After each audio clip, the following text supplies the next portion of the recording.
Hello student, good morning. हम लोग आज अपने दिसंबर माह के जो सिलेबस है उसका जो चैप्टर है फर्स्ट है ना, 3 चैप्टर इसमें हमको कंप्लीट करना है, पढ़ना है, समझना है।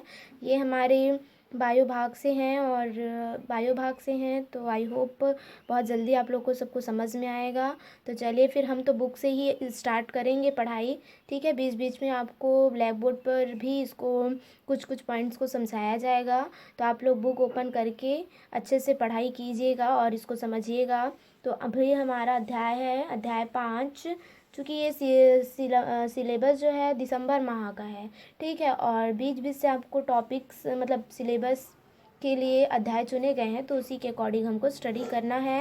और मेरा थिंकिंग ये है कि अगर हम सब कंटिन्यू पढ़ाई अपना करते रहे तो हमारे एग्ज़ाम भी अच्छे से क्लियर हो जाएंगे एंड हमारी तैयारी भी होगी एंड हमें हमारा नॉलेज भी क्या होगा, बढ़ेगा। तो हमको कंटिन्यू अपनी स्टडी क्या करनी है, जारी रखनी है। तो देखिए अध्याय 5 हमारा पर्यावरण पारिस्थितिक तंत्र में ऊर्जा का प्रवाह। तो इसका अर्थ क्या है? पर्यावरण तो वैसे आप सभी जानते हैं, ठीक है। क्या है पर्यावरण?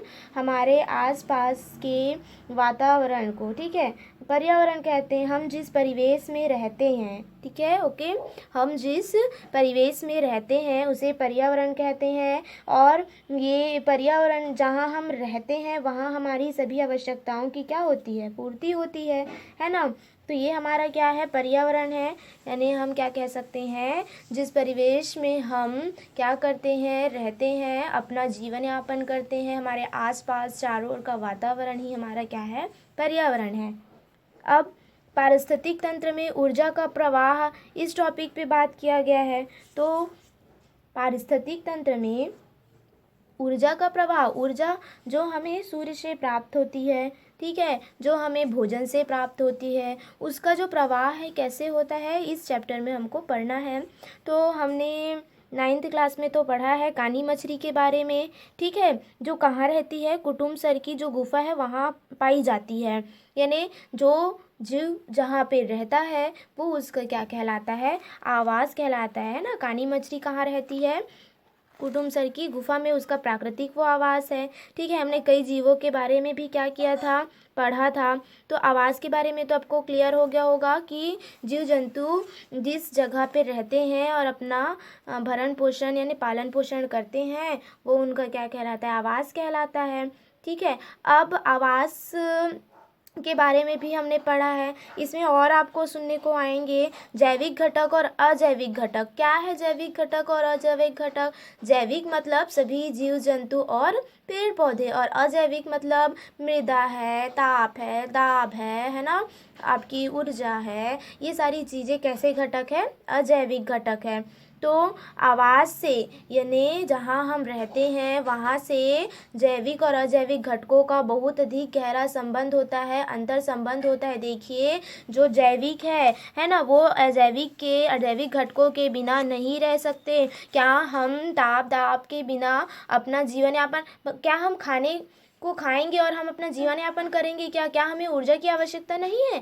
क्या हमें मिट्टी की आवश्यकता नहीं है? भाई मिट्टी है तभी तो हम अन्न उपजा रहे हैं और खा रहे हैं ना। तो इसमें बहुत अधिक संबंध होता है, ठीक है। ये जो है जैविक जो आवास के जैविक और अजैविक घटक है ना, ये जीवन को क्या करते हैं, प्रभावित करते हैं। तो चलिए हम इस अध्याय में क्या करेंगे, अंतर संबंधों का अध्ययन करेंगे। ये आपको प्रैक्टिकली दिया गया है, इसको हमें नहीं करना है। हम सीधे इसके मेन टॉपिक पे आते हैं। देखिए यहाँ पे क्या अनुमान से आप क्या बता सकते हैं कि हम सब सजीवों के लिए पर्याप्त संसाधन है, जल वायु है ना, पानी जल वायु भोजन, ये क्या हमारे लिए पर्याप्त है? देखिए जैसे जैसे जनसंख्या बढ़ती है और उसके हिसाब से फिर हमारी आवश्यकताएं भी क्या होती है, बढ़ती है, और जो संसाधन है वो हमारे लिए पर्याप्त नहीं है। कब की स्थिति में? अगर हमारी जनसंख्या दिनों दिन क्या हो रही है, बढ़ रही है।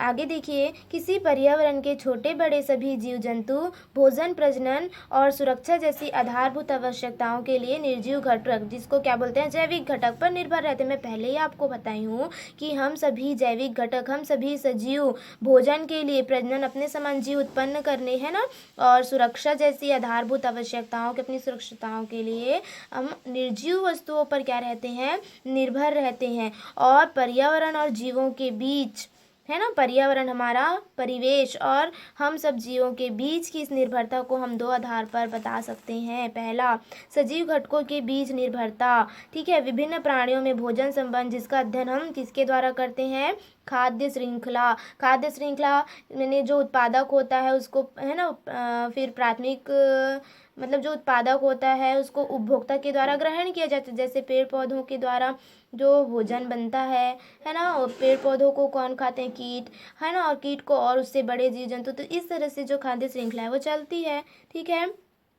तो इस सजीव घटकों के बीच की जो निर्भरता है उसको हम खाद्य श्रृंखला के द्वारा, खाद्य जाल के द्वारा और पारिस्थितिक पिरामिड के द्वारा हम पढ़ेंगे अभी आगे, ठीक है। सजीव और निर्जीव घटकों के बीच निर्भरता, ये सजीव घटक के बीच था, है ना, खाली सजीव पर भी निर्भर है, ठीक है ना। चूहा किस पर निर्भर है, चूहे के ऊपर सांप निर्भर है, सांप खाता है ना चूहे को, है ना। हम किसको खाते हैं, जैसे हम खाते हैं, अगर हम मीट वगैरह खाए तो हम भी तो सजीव के ऊपर डिपेंडेंट है। अब सजीव और निर्जीव के बीच कैसे निर्भरता है, तो पौधे जंतुओं के जीवन पर मिट्टी का, हवा का, पानी का, जलवायु का, मौसम का, ये सभी निर्जीव घटक हैं, इनका सबका प्रभाव पड़ता है। देखिए, मौसम परिवर्तन होगा तो क्या होता है, हमारा स्वास्थ्य खराब हो जाता है। अगर मिट्टी नहीं रहेगी तो हम क्या करेंगे, भोजन का उत्पादन यानी अन्न का उत्पादन नहीं कर पाएंगे। हवा नहीं रहेगी तो हम सांस नहीं लेंगे, जिससे हमारी मृत्यु हो जाएगी, है ना। इसी तरह पानी भी हमारे लिए आवश्यक है। तो हम भी निर्भर है सजीव पर, सजीव पर भी निर्भर है और सजीव निर्जीव पर भी निर्भर है। यही इनका अंतर संबंध है। इन्हीं दोनों के अच्छे संबंधों से, अच्छे मतलब क्या कहने चाहिए, संबंधों के कारण हमारा जो जीवन है ना, अच्छे से क्या हो रहा है, चल रहा है। ऊर्जा के प्रवाह का अध्ययन हम इन दोनों आधारों के सम्मिलित स्वरूप से करेंगे, ठीक है। खाद्य श्रृंखला, खाद्य जाल, पारिस्थितिक पिरामिड, पदार्थों का चक्र, पदार्थों के घटकों के अंतर संबंध को दर्शाने के लिए प्रारूप मात्र है, जिनसे हम किसी क्षेत्र विशेष के विविध जीवों और उनके पर्यावरण के बीच संबंधों को समझने का क्या करेंगे, प्रयास करें। इन माध्यमों के थ्रू हम क्या करेंगे, अंतर संबंधों को समझने का प्रयास करेंगे कि किस तरह ये निर्जीव घटक और सजीव घटक आपस में जुड़े हुए हैं। यह प्रारूप हमें अनुमान लगाने व अलग अलग क्षेत्रों का तुलनात्मक अध्ययन करने में क्या करते हैं, मदद करते हैं। तो इस तरह से हमने क्या पढ़ा, इस टॉपिक में हमने पढ़ा अपना पर्यावरण क्या है, ठीक है, उसमें जैविक और अजैविक घटक क्या है, आवाज़ क्या है, ये पर्यावरण जो है, पर्यावरण से हम कैसे संबंधित है, या सजीव निर्जीव से कैसे संबंधित है, सजीव जो है सजीव से कैसे संबंधित है, इन सब की व्याख्या हम किसके आधार पर कर सकते हैं, खाद्य श्रृंखला, खाद्य जाल, पिरामिड, इन सब के आधार पर हम कर सकते हैं। अब देखिए, चलिए एक टॉपिक अभी और पढ़ते हैं, फिर आने वाले नेक्स्ट क्लास में हम इसके आगे टॉपिक्स पढ़ेंगे,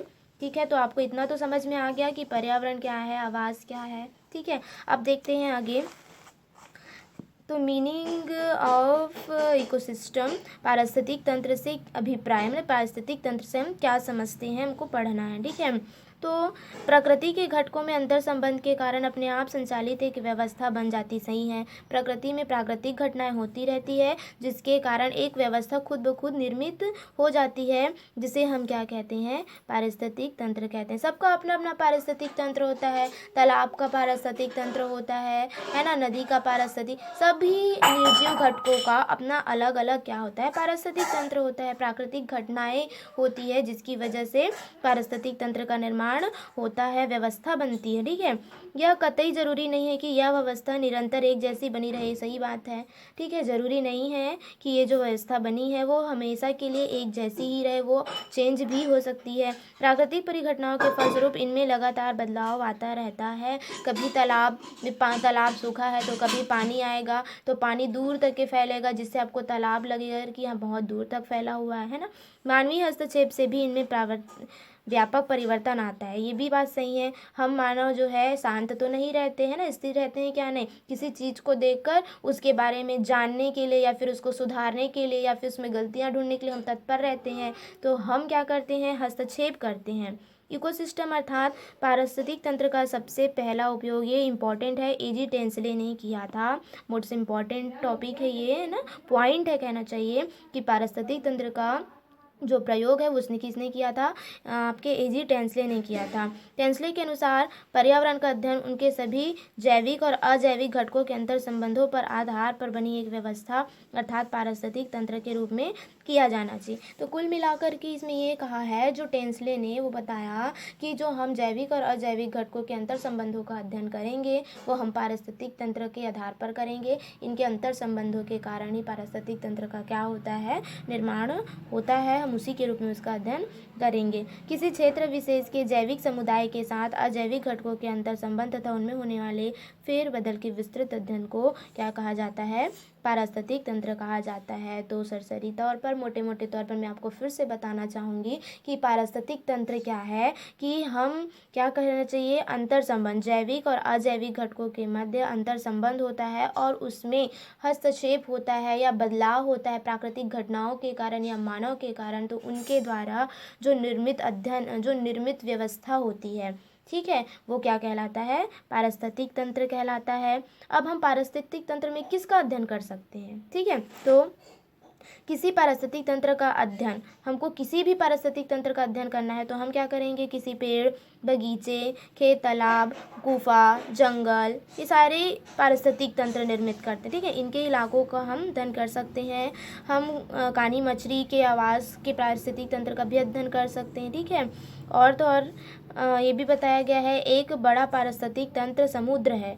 ठीक है, बड़ा पारिस्थितिक तंत्र कौन है? समुद्र है। और छोटा पारिस्थितिक तंत्र कौन होता है? कोशिका। हमारे जीव की सबसे छोटी इकाई है ना कोशिका। ठीक है, कोशिका में है ना, यहीं से तो हमारे जीव का निर्माण, माने शरीर के अंगों का धीरे धीरे क्या होता है? निर्माण होता है। कोशिका में कई सूक्ष्म जीव जैसे जीवाणु, विषाणु आदि रहते हैं जिनका कोशिका के अंदर वातावरण के अजैविक घटकों के साथ अंतर संबंध होता है। देखिए, मेरा जो भी स्टडी है आपको अच्छे से समझ में आए इतना मैं कोशिश करती हूँ, क्योंकि बायो जो चैप्टर है ना, बायो जो सेक्शन है वो मैं कोशिश करूँगी कि आपको अच्छे से समझा सकूँ। ठीक है, केमिस्ट्री फिज़िक्स मेरा सब्जेक्ट है, मैं अच्छे से उसको क्लियर कर पाती हूँ, तो इसमें भी मैं कोशिश करूँगी कि वो आपको अच्छे से समझ में आए। ठीक है, क्या आप जानते हैं पारिस्थितिक तंत्र की अवधारणा के पहले जीवों के बीच अंतर्निर्भरता की पहचान और पर्यावरण के साथ उनके संबंधों के वैज्ञानिक अध्ययन को क्या कहा गया था? पारिस्थितिकी कहा गया था। ठीक है, तो कुल मिलाकर के हम अलग अलग चीज़ों के पारिस्थितिक तंत्र का अध्ययन करेंगे आने वाले वीडियो में। ठीक है, आप उसको और अच्छे से समझिए, इस टॉपिक को और पढ़िए, अपने आसपास के जो भी नदी तालाब हैं उनको देखिए। पारिस्थितिक तंत्र है ना, जैविक और अजैविक घटक कैसे निर्भर है। हम तालाब जाते हैं, है ना, कपड़ा धोने के लिए, फ्रेश होने, नहाने के लिए जाते हैं, तो हम भी तो निर्भर हैं। तो इस तरह से हमारी निर्भरता के कारण उसके पारिस्थितिक तंत्र में भी बदलाव आता है। तो इन्हीं सारी चीज़ों को हम आगे आने वाले और टॉपिक्स में पढ़ेंगे। सो थैंक यू, आप लोग स्टडी करते रहिए।